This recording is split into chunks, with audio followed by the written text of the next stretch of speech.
Over the last few thousand years, we have warped our own history. Our stories of the past have been changed, altered, mistranslated, and completely been misunderstood as we rounded the curve on the precession of the equinox. Modern views of our history account for many things, but completely dismiss many very important pieces in the puzzle. For example, the pyramids of Giza. There is no modern theory that accounts for how these could have been made. Individually, each block cannot be pulled even with 50 men pulling it, let alone drag it for hundreds of miles and then stack them on top of each other 450 feet in the air, in such a precise way that even modern technology can't achieve. Not to mention having it lined up precisely with both Orion's belt, a golden mean, and Fibonacci spiral, and be a primary nodal point of every sacred site on the planet. And that's just one example. Our history is not what we think. Many things that we've been led to believe to be true simply is not. This has got to be the biggest. The field of archaeology recently saw some monumental discoveries that are rocking the foundation of what we think we know about ourselves. Many ancient cities such as Babylon, Erech, and Akkad that were written about in the Bible and other ancient texts were always thought to be myths because no one could prove they existed. Then, one of them was found. This led to finding another, and then another. Inside one of these cities, archaeologists found thousands of cylindrical clay tablets hidden deep within the earth under this ancient city. The tablets were completely covered in text written in cuneiform and tell an ancient story that spans back over hundreds of thousands of years on this planet, describing the history of the earth and the origins of the human race in great detail. Now, the first thing we all want to do is just say that they were making things up. They didn't know the history of Earth, and they were simply creating tales to explain where they came from. However, if this was true, how can we explain how they knew so many things about the universe that would seem impossible to know? Not only did the Dogons know all about the distant planets in the solar system, but so did the Sumerians. They described them all in great detail in these Sumerian records. They also knew about the precession of the equinox. That's a tough one for a historian to understand, because it takes over 2,000 years of continuous observation to actually learn that the Earth has a wobble. The Sumerians had this information from day one of their civilization. A man named Zacharias Sitchin spent a long time transcribing these texts and had put them all together in his books, but many others have also done the same, and the interpretations are always very similar. Not only that, but Thoth has also shared information about this with us, and his account matches the Sumerian records. Adamus and other channelings discuss it as well. If you see all of these records and sources, there is a huge connection between the stories. Now, this story spans back hundreds of thousands of years into our past. It talks about Tiamat and Nibiru, the Nephilim, seeding the human race, Adam and Eve, and the children of Lemuria. This portion of the story is really interesting, but not the most crucial to know. We're not going to be covering this at this time. We are, however, going to be picking up the story at the end of Lemuria and discussing the events of Atlantis up to present day. What I'm going to tell you is a mix of what these records say, along with what Thoth has told us for some finer details. Please have your own experience while watching this. I'm not going to tell you that this is fact. I am simply saying, decide for yourself.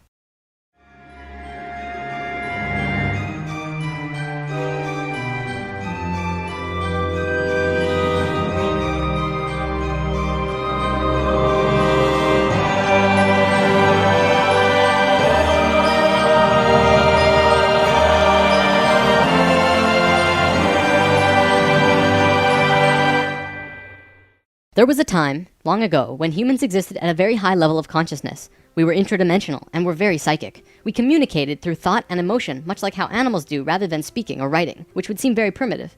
We lived primarily on a large string of islands called Lemuria, but there was a consciousness shift. We moved up in consciousness and the islands of Lemuria sank beneath the oceans. At the time of this shift, a new continent rose out of the waters. We called it Atlantis. Back in the early 1900s, the spiritual path of the United States was similar to what's happening today. People began to learn about meditation and study ancient lands like Atlantis and Lemuria. We actually found quite a bit of evidence that Lemuria existed, and it had to do with coral.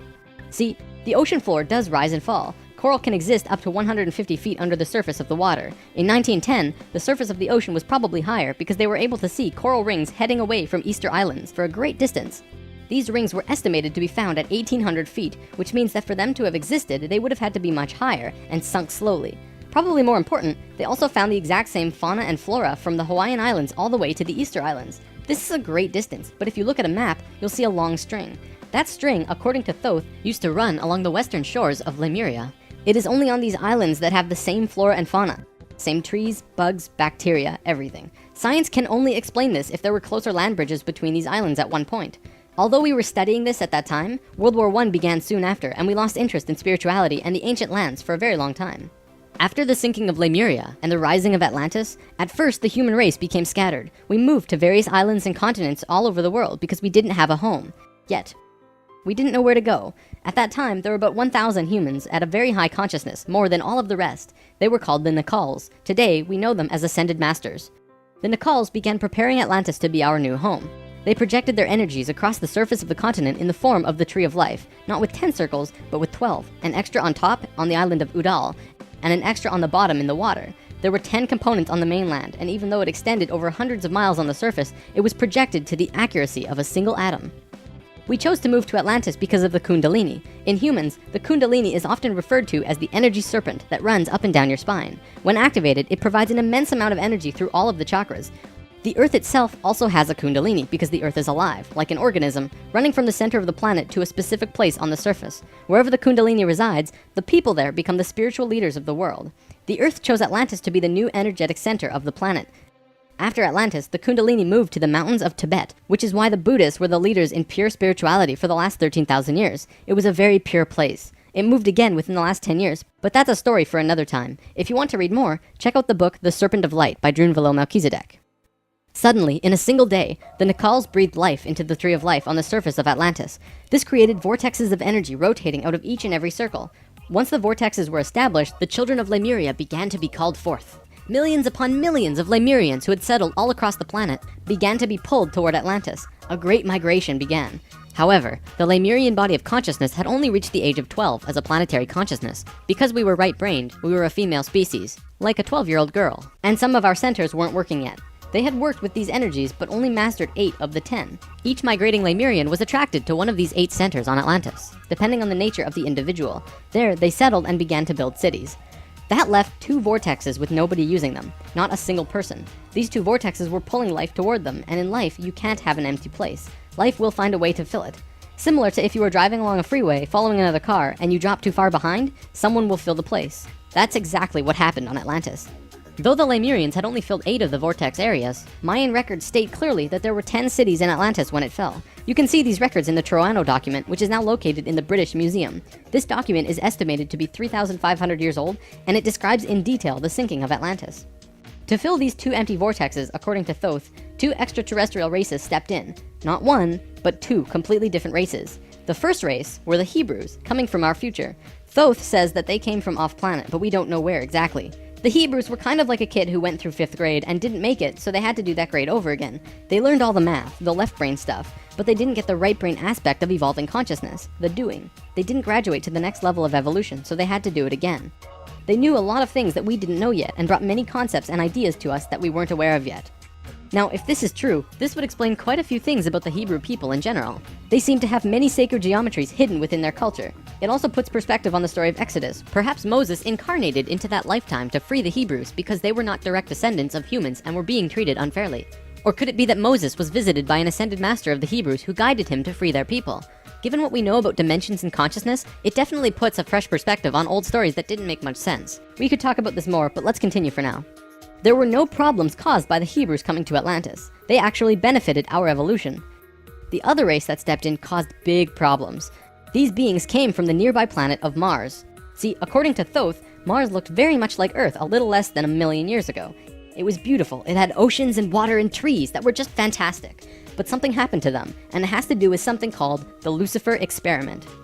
From the very beginning of creation, everything is simply an experiment. Creation itself was just consciousness creating and inhabiting itself in that creation. There is no divine plan. Spirit can do whatever it wants. Having said that, if Spirit decides to cut itself off from the rest of consciousness and create a separate reality on its own, it can do that too. This is called the Lucifer experiment. Because Spirit is God, it can do this. There is nothing wrong with that. We've kind of been led to believe that Lucifer is evil and the devil. This just isn't true. Lucifer is just another means of perceiving the reality. It is not a unity perception of oneness, but rather a duality perception of two-ness. There's a flower of life pattern for Lucifer as well, but that's a big topic for another time. Anytime the Lucifer experiment has been attempted in the universe, it always ends in failure. The species will cut itself off from love and will become incredibly male, left-brained. What always ends up happening is that everyone becomes very greedy. There is no compassion for one another, and everyone ends up fighting until they end up killing themselves. More than 1 million years ago, the beings on Mars joined the Lucifer experiment, and it failed dramatically. Basically, they cut themselves off from the unity of the universe and created a separate reality. When the Martians severed the love bond, they became pure male, logical beings with no emotions. What happened on Mars was that they ended up fighting. Mars became a battleground. Eventually, it became clear that Mars was not going to survive. They blew their atmosphere away and destroyed the surface of the planet. Nova recently did an episode on planetary magnetics, and they found some interesting things about Mars. The planet didn't have a magnetic system, however the surface was magnetized, implying that at one point it did, but that something happened. Now, we've been discussing the star tetrahedron before, and now I want to give you a brief understanding of the Merkaba. The Merkaba was known in ancient times as the Chariot of Ascension. It is the star tetrahedral energy field around the body. All around the world, there are references to this in ancient texts. When activated to its full potential, the Merkaba, which is both a tool and part of your being, can be used to do the impossible, included but not limited to changing dimensions and traveling through the universe. Before Mars was destroyed, they built huge tetrahedral pyramids. They built 3, 4, and 5-sided pyramids, eventually building a complex that was able to build a synthetic Merkaba. After 1 million years or so, it's been eroded, but the proof is there. Now, because the Martians were severed from the Unity consciousness, they couldn't create a living Merkaba. They simply used it as a tool. They created a synthetic Merkaba to travel in time and find a new home. A small group of Martians tried to get away from Mars before it was destroyed, and that place they found was Earth. About 65,000 years in our past. They saw this little vortex sitting there, just pulling in life, with no one in it. They didn't ask permission. Being part of the Lucifer experiment, they just said, all right, let's do it. And they stepped onto that vortex, and in doing so, they joined and changed our evolutionary path. Thoth's father, Thome, was one of the Nacals who set up Atlantis on the island of Udal. That island, the top of the Tree of Life, was the brain of Atlantis, and on it was a small city called Poseidon. This city is what Plato was discussing when he said that Poseidon bore 10 children, the 10 circles on the Tree of Life. Poseidon was made of 3 rings painted in black, red, and white stones, and it was the symbol for Atlantis. The inner circle represented the Nacals, the middle circle were the priesthood, called the Maya, and the outer circle represented the regular people of Atlantis. We'll come back to this down the road. There were only a few thousand Martians who came to Earth through the synthetic Merkaba. The first thing they did when they arrived in Atlantis was try to take over the continent. They tried to declare war and invade. However, they were vulnerable due to their small numbers, compared to the millions of Atlanteans, and we finally subdued them. We were able to stop them from conquering us, but we could not send them back. When this happened on our evolutionary path, we now had the planetary consciousness of a 14-year-old girl. The Martians were an incredibly male species, and also very old. So what you had was a 14-year-old girl being taken over by a 60 or 70-year-old man. We had no choice in the matter. The Martians just stepped in and said, like it or not, we're here. They didn't care what we thought or felt about it. Really, it was no different from what the settlers of North America did to the Native Americans. Once the initial conflict was over, it was agreed that the Martians would try and understand this female thing they lacked. This emotional feeling, which they had none of at all. Things more or less settled for a while, but the Martians slowly began to implement their left-brain technologies, which the Atlanteans knew nothing about. One after the other, the Martians kept putting out these left-brain inventions, until the Atlanteans slowly began to see things through their left brain. We slowly began to become a male species. The Martians gained control, bit by bit, until eventually they had all of the power, as was their intention. The animosity between Atlanteans and the Martians never subsided, not even till the end of Atlantis. They hated each other. The Atlanteans were shoved down and treated like inferiors. It was like a marriage that the female component didn't like, but the male component didn't really care if she liked it or not. It remained this way for a very long time, until about 26,000 years ago, when the next phase slowly began. Before we continue, we have to talk about polar shifts. See, in the 1930s, Edgar Cayce was channeling information for a geologist when he stopped and he said, "There's something you should know. In the near future, the Earth's poles are going to shift." Cayce was a brilliant man with a very strong connection to higher dimensions, where he communicated with other beings for the human race. Ultimately, it was because of his channelings that the belief system called New Age was created. This is again just putting what he was doing into boxes of understanding, because no one else understood what he was doing at that time. Nevertheless, when Cayce talked, people listened. Geologists began exploring the possibility of a polar shift, and they found something remarkable. A string of major pieces of evidence came forth and lent tremendous weight to what Cayce was saying, and they have now changed the world's view on the subject. Scientists believed that if there was going to be a physical pole shift, there would also be a change in the magnetic poles. Through studying lava beds, geologists were able to see where the planetary magnetics were when the lava beds hardened at certain depths. They found that the earlier magnetic poles were not where they were now, but in Hawaii. The last shift that took place was 13,000 years ago, and we will get there in the story soon. They did another test and found that it had shifted again 26,000 years ago as well. Scientists also learned that polar shifts happen very quickly. In a single day, the magnetics would do a complete flip, or turn 90 degrees. There's that number again. And within 24 hours, the sun would be rising differently than it did the previous day. This shift has happened hundreds of times over the last 100 million years on Earth, but it's speeding up now and happening faster and faster. Now only 13,000 years between each shift. A whole new viewpoint is beginning to be understood. From space, would this not appear as a pulse? Now, there's a lot more to talk about with polar shifts, but I'm going to give you the basics. A scientist named Charles Hapgood was studying this at great detail because the leading theory behind what caused polar shifts was still underdeveloped at the time. He came up with a theory that demonstrated to be possible through various experiments. Through these experiments, they learned that the surface of the Earth, the crust, could slip over the main mass of the Earth, which continues its rotation as if nothing happened.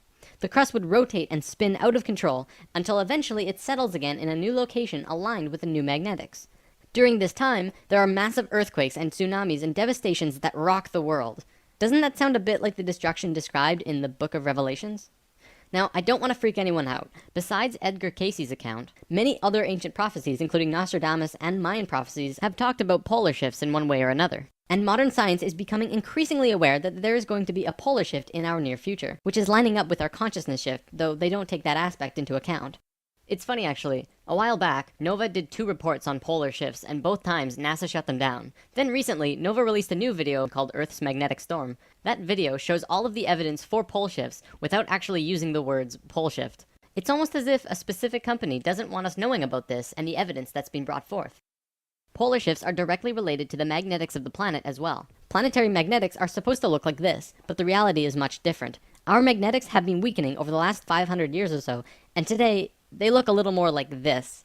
It was the magnetics becoming more and more warped that's causing many of the problems we've seen in the last 20 years. Birds follow the magnetics of the planet to migrate, and they'd be ending up in places they shouldn't be.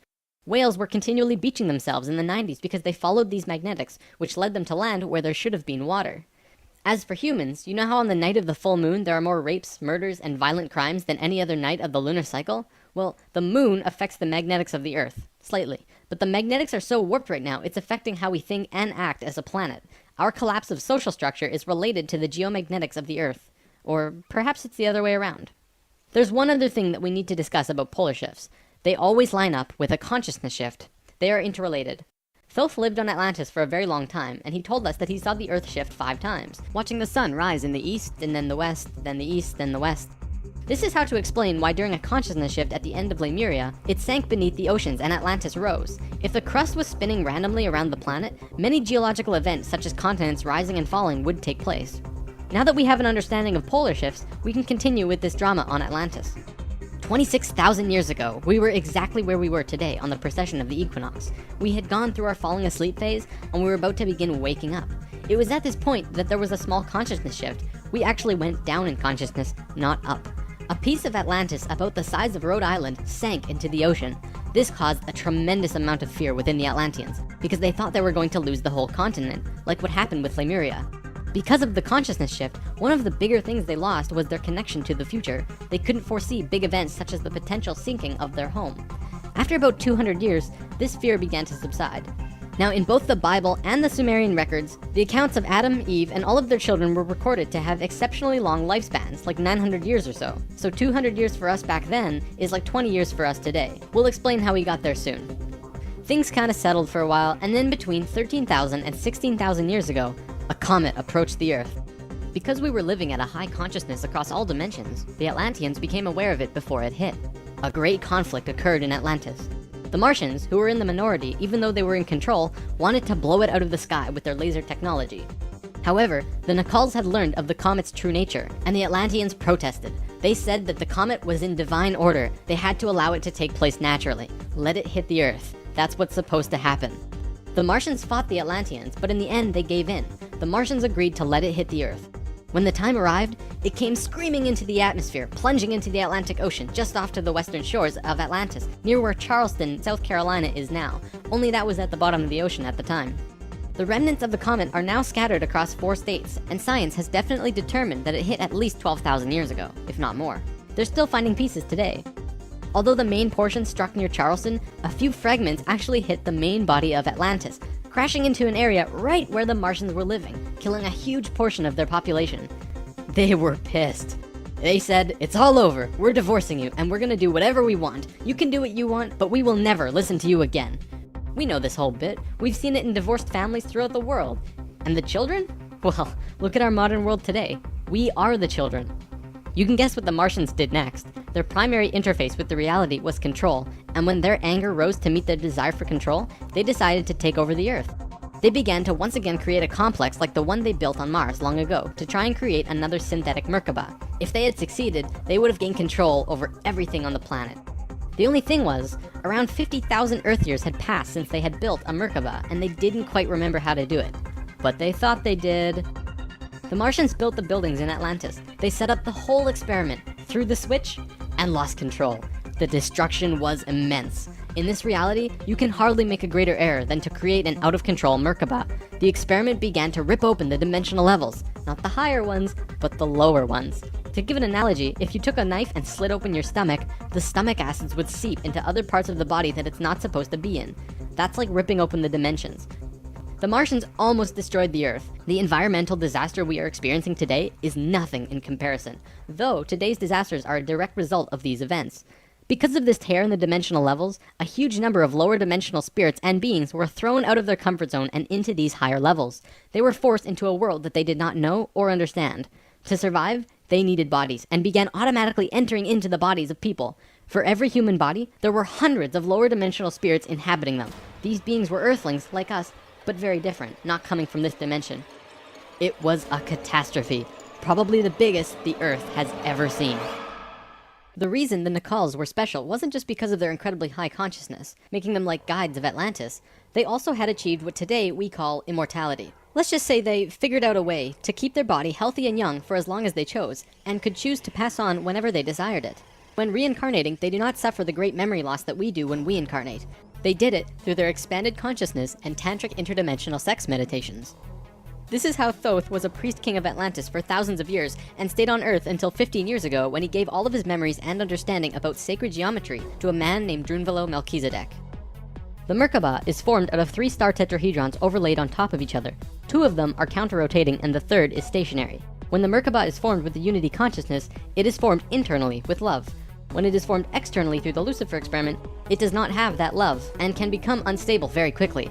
The Martians' attempt at controlling the world took place on one of the small islands in the west of Atlantis. This place today is known as the Bermuda Triangle. It's a triangle because the top of the stationary tetrahedron of the Merkaba is actually sticking out of the water there, which causes a huge electromagnetic imbalance in that area. Many planes and boats have reported to have gone missing there. They just vanished without a trace. The imbalance is multidimensional, and in many cases, these ships and planes have been sucked into different dimensions, never to be seen again. That Merkaba is still there on the seafloor today, but from what I know, it's going to be corrected soon. The Nacals did their best to save Atlantis. They sent most of the lower dimensional beings back, at least as many as they could, and sealed up the dimensional tear. Despite this, the situation got really bad, really fast. All of the economic systems collapsed. Financial, social, and all concepts of how life ought to be completely broke down. Everyone on Atlantis began getting sick with weird diseases, and the entire continent went into a state of survival. Life was no longer about living. It became about surviving until tomorrow. It was a literal hell on Earth. The Nacals had no idea what to do. They were children compared to the events that had been thrust upon them. So they prayed. They prayed to the highest levels of conscious life in the universe, asking for help from anyone who could hear them. The problem was reviewed on many high levels of life, who I am drawing as the Justice League because the 11th and 12th dimensions are completely incomprehensible to us in our current state. What they told us was this: we were going to fall. We were going to hit rock bottom, level 1, the lowest place we possibly could be in the universe and still survive. Also, we were changing polarity. We were no longer a female species, so we were starting from square one as a male species. And finally, and this was the shocker, we would only have 13,000 years to return to Christ consciousness. Normally, it takes hundreds of thousands of years for a species to get to Christ consciousness. We had to do it in a fraction of the time. If we didn't, we would not survive. This has never happened before in the universe, ever. Thoth, who was the priest king of Atlantis at the time, learned that they would have to perform this experiment on themselves. They received instructions from the highest levels of life and they went on their way. Thoth proceeded with a being named Ra and Aragat, who were previous kings of Atlantis, and began the experiment. To understand what they did, we have to talk about consciousness grids. A planetary grid is an etheric crystalline structure that envelops the planet and holds the consciousness of any one species of life. This grid does have an electromagnetic component associated with the third dimension, but it also has a component for every dimension as well. These grids are geometric, of course, and science will eventually discover that there is a grid for every species in the world. Each of these grids have their own geometry and are unique. There's not another one like it, just as the species itself are unique. These grids give off light as well, and from space they can be seen as the source of the bluish glow around the Earth. What Thoth and friends had to do was create a synthetic Christ consciousness grid, allowing humans to ascend to Christ consciousness in a very short time. But first, let's talk about the science behind the grid. Perhaps you've heard of the 100th monkey experiment. Over a span of 30 years, scientists were researching a species of monkey called Macaca fuscata on an island in Japan. They were providing the monkeys with sweet potatoes by dropping them in the sand. The monkeys liked sweet potatoes, but they didn't like the sand and dirt so much. A few monkey children figured out that they could wash their sweet potatoes, and some of them taught the technique to their parents. Only a few of the adult monkeys did this though. This went on for some time until one day, the monkeys who actually knew the technique hit critical mass. And bingo, the technique started spreading faster than it did before. Monkeys started learning it really easily across all of the Japanese islands nearby as well as on the mainland. They knew that there had to be something that wasn't yet understood about how a species is connected to itself. So what did we do? We tried it on humans. Our research team made a picture out of human faces. About 100 faces hidden within a single picture, but at first glance, you could only see about 6 or 7. They did several surveys with a few hundred people in Australia and said, all right, find the faces. Most people could only pick out 6, 7, 8, 9 or so, not many more. After that, the research team went to Britain and aired the picture on a closed cable BBC special that was shown only in England. They showed where all of the faces were, every last one. Half of the research team, which stayed in Australia, did the experiment again with new subjects. And lo and behold, people were just naturally able to see more faces. After this experiment, they knew that something definitely connects us all, and the field of noetics is learning more about it daily. It's mass consciousness. In lesson 11, I showed you the 3 levels of consciousness. Each of these levels have their own consciousness grids around the planet, and our second level grid is based on squares and triangles. Many governments of the world, especially the Russian and US governments, were studying our grids back in the 60s and probably earlier. When mapping out the grid on the planet, you find little military bases on many of the nodal points of the grid. There are tons of these bases way out in the middle of nowhere, like on little islands like Guam. This couldn't be a coincidence that these government powers placed their bases right where the little spirals came out of the grid.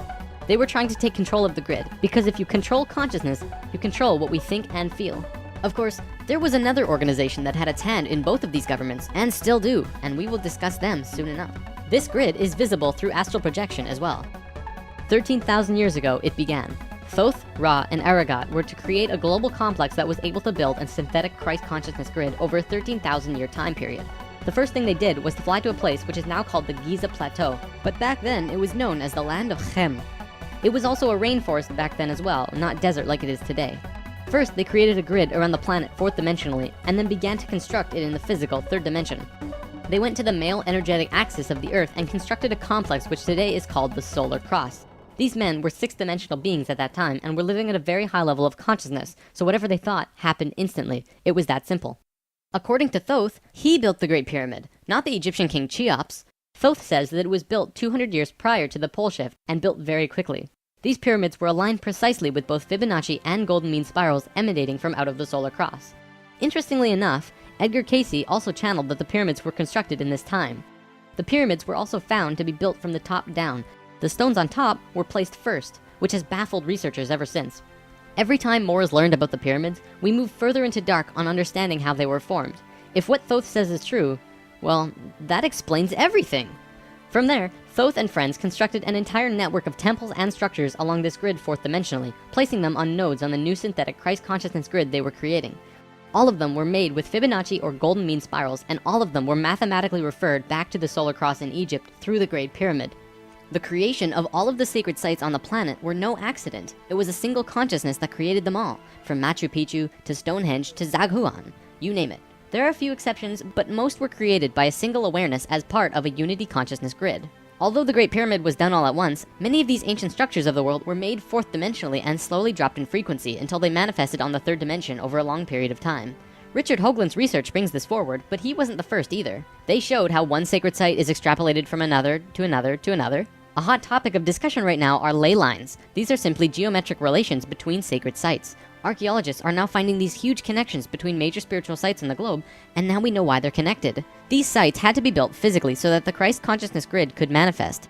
In a way, think of the physical sites as the wiring of a giant wireless electrical system, and then it needs about 13,000 years of continuous energy flow for it to actually turn on.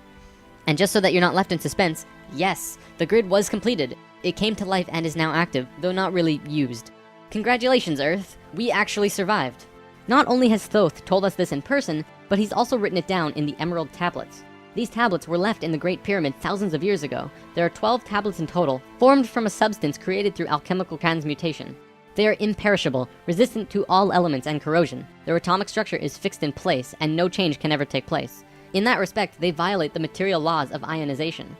These tablets share a great wisdom, and you can read them at over 100 different levels of consciousness, and you will always understand them differently. If you're interested in this stuff, you should definitely consider reading them.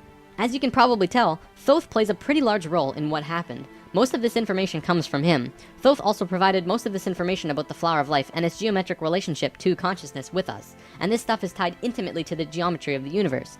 Considering the quality and quantity of information that he has shared, it makes you really start considering that this next part can be true. The Great Pyramid has a legendary missing capstone. According to the Emerald Tablets, deep under the Great Pyramid there's a room called the Hall of Records. This room was not built by Thoth and long predates the Atlantean civilization. Within the Hall of Records is the capstone of the pyramid, which is 5.5 inches high, solid gold, and completely holographic image of the Great Pyramid. It has all of the little rooms and everything. However, this leaves us with a 24 square foot piece of the Great Pyramid that's missing. If what Thoth says is true, that missing piece actually belongs to a very special airship that exists on Earth. And the way to the airship is through the Sphinx. The Sphinx, according to Thoth, is not 12,000 years old, but dates back over 5.5 million years on Earth. Deep under the Sphinx, about 1 mile down, is a round room with a flat floor and flat ceiling. Inside this room is the oldest synthetic object on Earth. The object is about 2 city blocks in size. It's round like a disc and has a flat bottom and top. It is also only about 3 atoms thick, except for a pattern on the top and bottom which looks like this. This pattern is 5 atoms thick. Thoth says that it's powered by consciousness, thoughts, and feelings, and connects with your own living Merkaba, which means that it becomes an extension of you and your own energy fields. The ship is also intimately connected with the spirit of the Earth, and is the protector for the whole planet. Thoth built the pyramid the way he did to fit with the ship. When on top of the Great Pyramid, it creates this image from above. The disc ship has a circumference equal to the perimeter of the Great Pyramid. As we discussed in lesson 11, whenever that ratio appears, life occurs. This ship can only be used by the purest of souls. See, whenever we approach the point in the precession of the equinox where our poles do these shifts, we become very vulnerable. Things often degenerate, and while things become chaotic, there are often other species who wish to take us over. This has always happened, not just with us, but with all evolving consciousness. Every time a takeover seems imminent, a very pure person will find their way to the ship and raise it into the air. The Earth and Sun will connect with that person and give him or her great power. Then, whatever that person thinks and feels will happen. And think about it. If consciousness is the primary core component of the entire planet, does it not make sense that it would have its own defense mechanism? This defense is an airship that plugs into the Earth and the Sun, allowing the Earth to have protection. Our takeover event actually already happened, the same year the Christ grid was activated. The year was 1989, and we were having some troubles with the Greys, a race of ETs who were slowly plotting takeover due to a previous scuffle we were having. A very pure woman in Peru made the ascension process into the Christ consciousness grid and found the ship. She tuned it to the frequency of the 4th dimension, where she raised it through the Earth and into the air, and manifested a situation for the Greys to leave. Within a very short time, the Greys began getting sick, and remained sick for as long as they stayed here.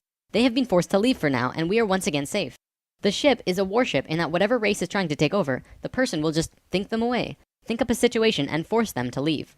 Returning to the events on Atlantis, after completing the complex in Egypt, Thoth and pals returned to Atlantis, where they waited for about 200 years until that critical point on the precession of the equinox where the poles would shift. They knew that Atlantis would sink, and they would be ready. Previously on Thoth and Pals! Thoth, the poles are shifting. Oh, the pole shift? Yeah, whoa, what's wrong with your eyes? I don't know.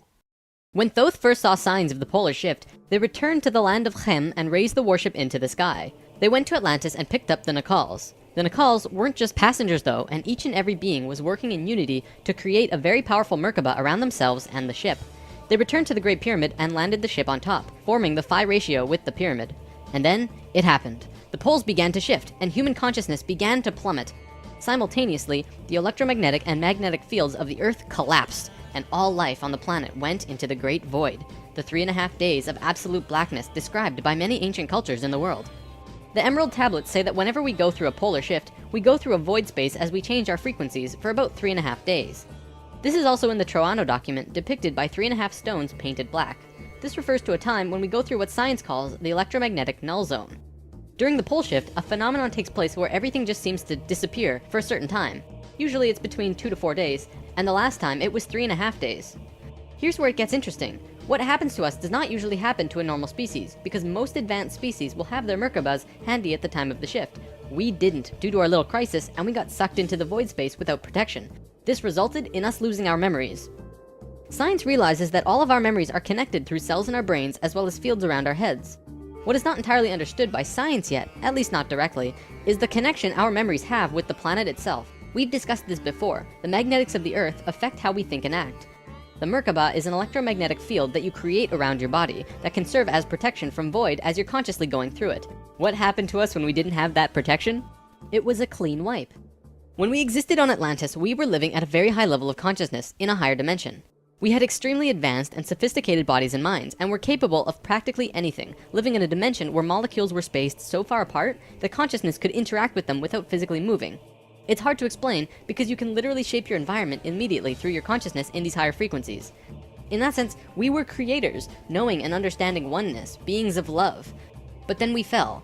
We dropped back down to this place called the third dimension. We also fell in consciousness back to zero. We forgot how to use the pineal gland, and it slowly shrunk to the size it is now, like a raisin, where it's supposed to be eyeball size.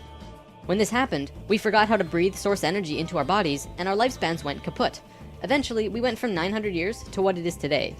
We had not experienced this dense reality that we had before, at least for a very long time.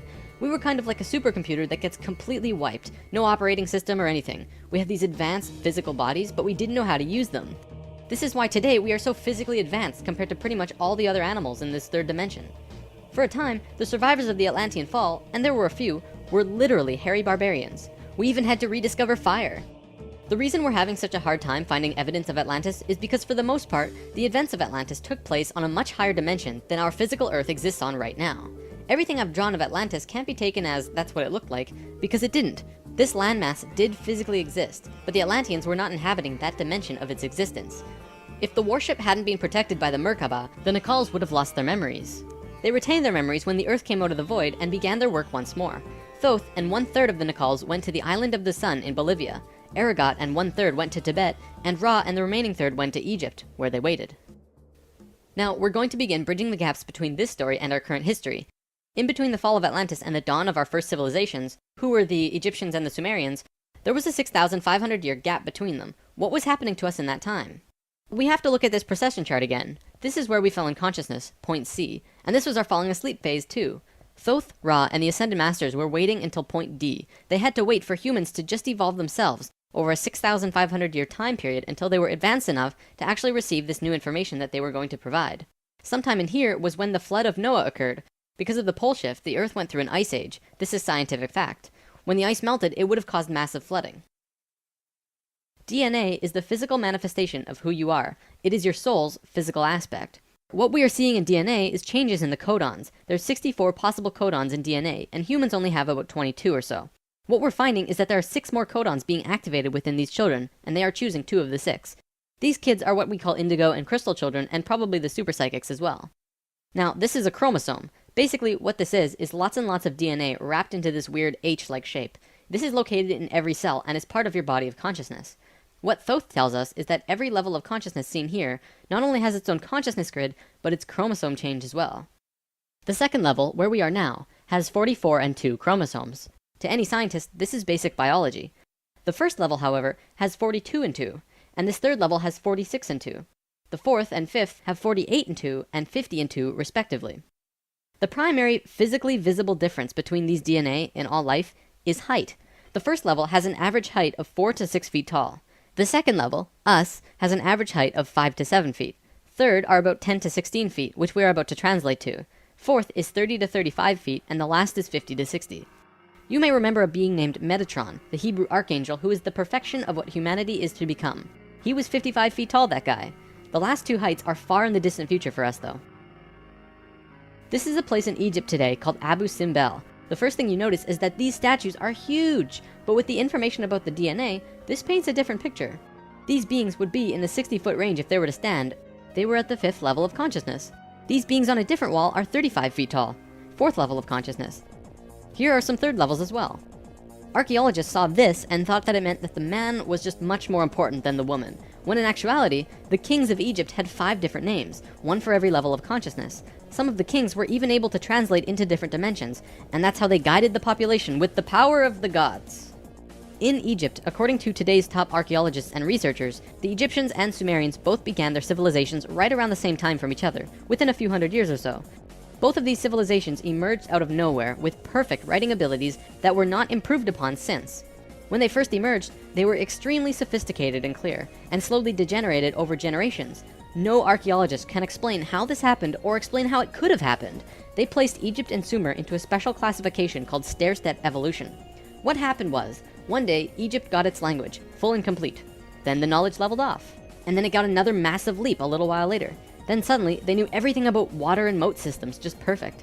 Then, a little time later, bam, they're masters of hydraulics. How did Egypt and Sumer do this? Well, this is what Thoth said. When we were evolving on our own for 6,500 years, Ra and the Ascended Masters were waiting in an underground city beneath the Great Pyramid. We'll come back to this in a bit. Thoth's son Tat formed a group called the Tat Brotherhood, which is a secret group that still exists today as protectors and keepers of the sacred temples. Today, they're still connected to the Ascended Masters. So about 6,000 years ago, some members of the Tat Brotherhood would wait until they would meet someone who could understand what they were going to teach them. When they found someone, they would just tune their frequencies to the third dimension and walk up and tell them information flat out. They said, hey, if you do this and this happens. The Egyptians would say, wow, look at that. Then they would go underground, wait another little while, and repeat the process. Over a short period of time, the Egyptian and Sumerian evolution shot up in stair steps. As for the Sumerians, they also received a more detailed story by those who were assisting them.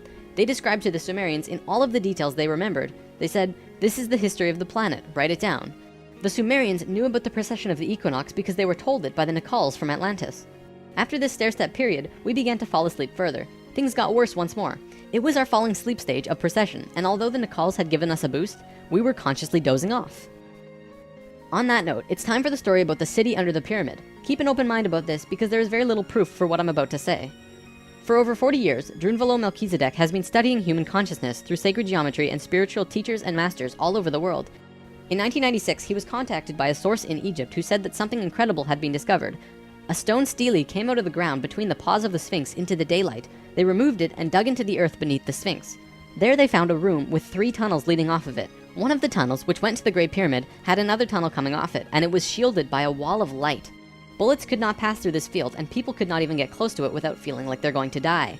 The Egyptian government found a particular person who could turn off this field. They also had brought in Paramount Studios to film it, as they had filmed the opening of King Tut's tomb. They had a good relationship with Egypt. The government wanted several $1 million from Paramount, but at the last minute they asked for an extra $1.5 million under the table. Paramount was outraged and they backed off. Things were silent for about 3 months. Then Drunvalo heard from a source again who was involved in all this, who said that 3 men shut off the light field and went inside. They found themselves inside a very large building that went on for miles underground, which was really the edge of a giant underground city, which was really just one giant building. Then, a little while later, an Egyptian archaeologist named Larry Hunter began describing the same thing, but more detailed. He said that the city was 6.5 by 8 miles wide and 12 stories deep, and the city was outlined by specific temples in Egypt. The 3 pyramids are lined up with Orion's belt, but there are also small temples for every other star in the constellation. Those temples map out the city underground and are made out of a special stone not found anywhere else in Egypt called Koinen stone. Incredibly enough, very recently, ancient tunnels were found in Romania that led to both Egypt and the inner earth. Now, I don't have time to go into detail about this particular story, but if you want, check out the book Transylvanian Sunrise by Radu Sinamar. To be clear, this is a theory that has not been accepted by the Egyptian government, but the underground city that Thoth said was there is, according to Mr. Hunter, marked by temples made of a unique substance, and the temples match the star pattern of the constellation of Orion. 4,000 years after the stair-step evolution, we were at our lowest stage of our evolution. We were hitting bottom on the awareness road. Suddenly, out of the darkness, 3 men came to Earth to give us a little nudge. Everything in ancient Egypt was synthetic. They had this entire civilization based around achieving heightened states of consciousness, but they had to do it through tools. Now, we're not going to look at each of these tools individually, but let me give you a brief overview here. This tool was used for transferring vibrations into the body. Along with that were the hook and flail.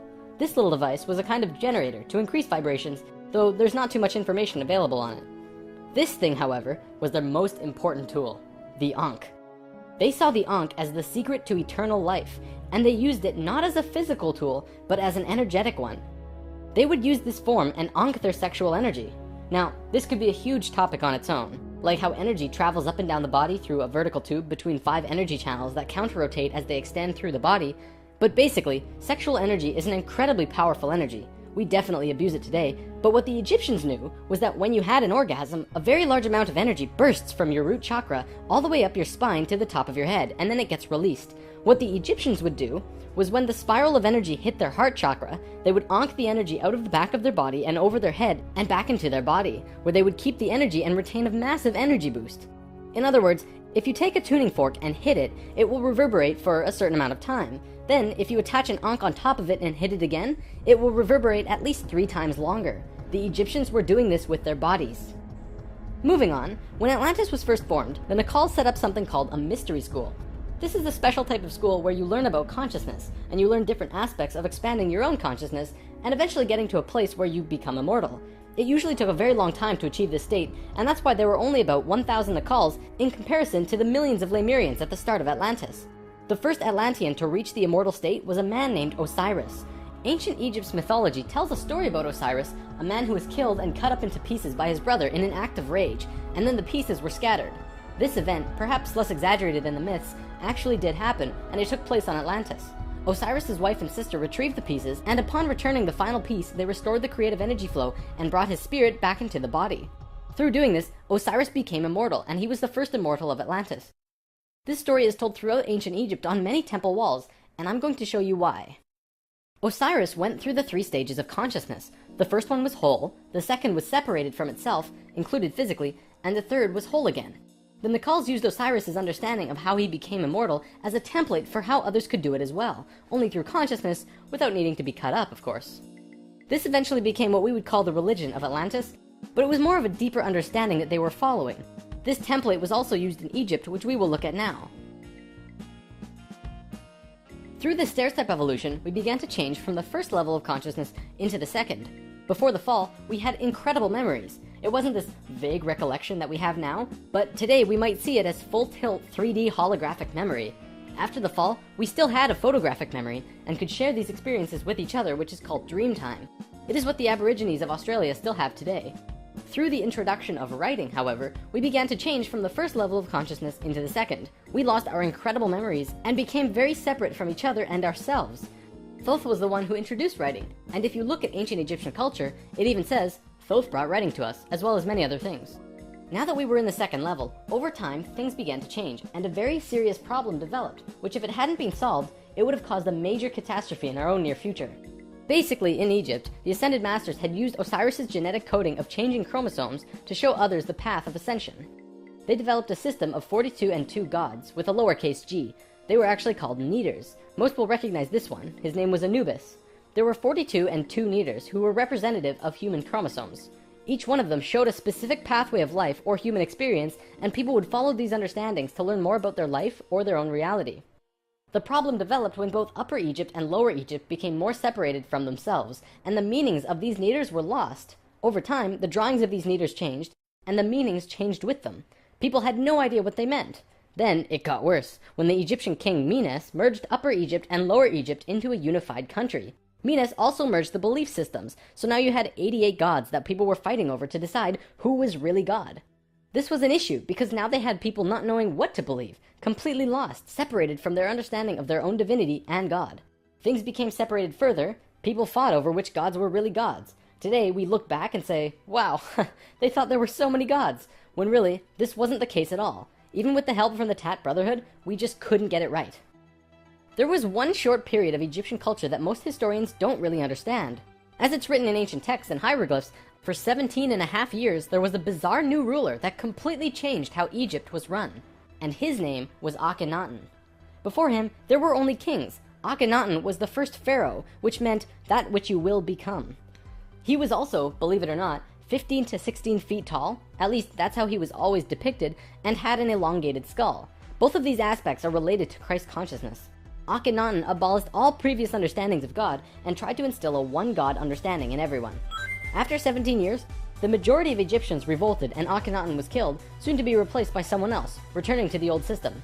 What actually happened? To correct the problem, Thoth got the help from Ai and Tia, who were the first immortals from Lemuria, and got them to mate interdimensionally to conceive a Christ consciousness being.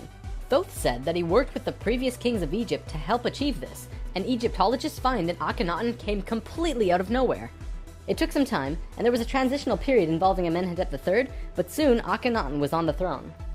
Akhenaten used his time to bring Egypt back to a simple religion where there was one god, one reality. He used imagery of a sun disk to represent this. The priests in Egypt didn't like that because the religious beliefs were centered on the priests. Then he comes along and says, you don't need priests, God is within you, and you can access God from within your own selves. Well, they didn't like that. He also pulled the military back and said, don't attack unless someone else attacks first. The military didn't like him either. Plus, the people generally didn't like him because they enjoyed worshipping their many gods. Eventually, they disposed of him. After all that, what did Akhenaten do that evidently saved humankind? Well, he developed a mystery school, with the intention of showing a small group of humans a way to ascend into the immortal state. Usually, it took hundreds of years to reach the level of immortality, and Akhenaten had 17 years to produce results. This was a very close call, but he did it. He actually showed 300 individuals the path to immortality in this short time. So after the general population disposed of Akhenaten, these 300 immortals would go beyond Egypt. Thoth wrote in the Emerald Tablets that after ancient Egypt ended, he brought a man named Pythagoras into the Great Pyramid and taught him the geometry of the universe. That man then went on to found Greece, which was originally built upon schools for teaching geometry and the Platonic solids and all of that stuff. Thoth lived a lifetime here as well, where he was known as Hermes Trismegistus. Akhenaten's immortals became a group called the Essene Brotherhood. They first migrated to a place called Masada in Israel. Even today, Masada is known as the capital of the Essene Brotherhood. Now get this. In this brotherhood, there were two people in particular, a man and a woman. You might have heard of them. Mary and Joseph? See, it was part of the Ascended Master's plan that they would bring in a being who would show the pathway to Christ consciousness.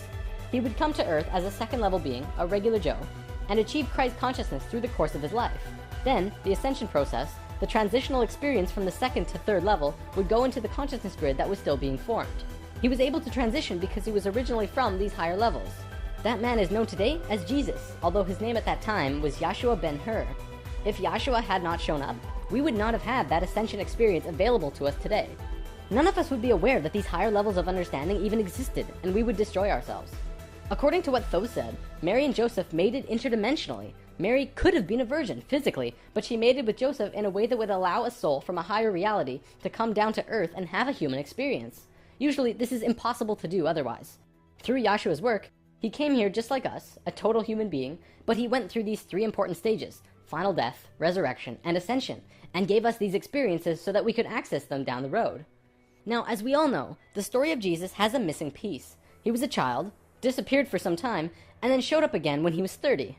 In a book called The 18 Absent Years of Jesus Christ, the leading theories about where he went was actually out east to either the Himalayan or Tibetan mountains, where he became an enlightened guru.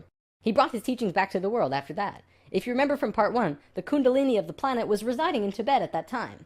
They were very spiritually adept people living there, and remain so today. Now, on the topic of Christ, there's something else I'd like to bring up: the Lord's Prayer. Today, we know this as the only prayer that Jesus taught, but did you know it's actually a geometric prayer meditation?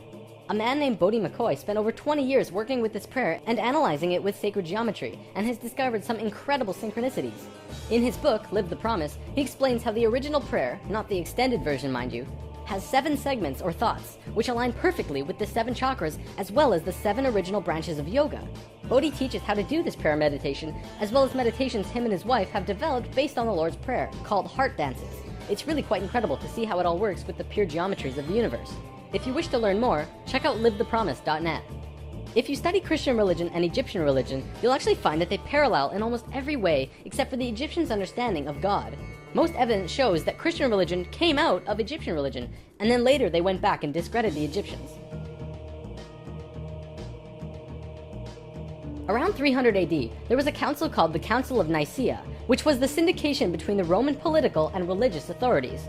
Basically, the religious leaders and political leaders realized that they could unite and impose more influence on the people and control society through their unity. It's right around this time that we begin to see the manifestation of the New Testament, which was put together from scriptures and stories, some newer and some much older, which were renewed and superimposed on the life of Yahshua ben Hur, which today we know as Jesus of Nazareth. The term Christ actually stems back from much before the Bible. It comes from the word Christala, which is a word that derives from the original 7 core audible sounds of creation. When the creation of the universe occurred, the original tones were ka, ra, ya, sa, ta, ha, la. Christla actually was broken down on Earth into 2 words, Christ, which soon became Christ, and Hla, which became Allah, which were broken down and changed through oral tradition. The symbol for Atlantis was 3 rings inside of the other. The inside were the Nacals, the middle ring were called Maya, and the outer ring were the Atlanteans. The Maya's job was communicating the messages from the inner circle out to the regular people of Atlantis. When Atlantis sank, the Maya took their knowledge, a crystal skull with memories of Atlantis, and their calendar, and went out to what today is called the Yucatan Peninsula, birthplace of the Mayan civilization. Their calendar is the most advanced, detailed calendar on the planet, and it has its roots in Atlantis. Over the last few hundred years, a group of people have slowly monopolized the entire world into what it is now. Today, there are 13 families that are among the richest families in the world. They have their hands in next to every organization and government and control over 95% of the money. They control our modern world from the very tippy top. Today, we like to call them the Illuminati, except that's not really who they are. The word Illuminati means enlightened ones, which was established long ago as a secret society that was focused around expanding knowledge through scientific and spiritual understandings. Secret societies were not originally bad, but rather consisted of those who just kind of got it. They understood information that the average person at that time would not accept and demonize. These societies had to be kept a secret because of the control that the church had and refuted against what they wanted to explore. This is where Freemasonry originally comes from. If you do the research on the time periods, what probably happened was that the church, who had the majority of the control at the time, probably infiltrated some of these organizations to make sure that they were not creating plans to expose information and destroy the world order that they had created. This led to the church exposing some of the societies as devil worship and blasphemous, and fear of these groups rose. Over time, many secret societies branched off by those who were corrupt or previously infiltrated by the church, and gained more control through the church and large organizations that were being established. Today, there exist 13 families around the world who pretty much own the world, with over 95% of the money and a lust for greed, power, and control. More and more information has become present lately that many of these families may have DNA that is different than the rest of the human population. It is speculated that they share DNA that was passed down from the Martian race or other species races. They contain no love or emotion and are completely power-driven.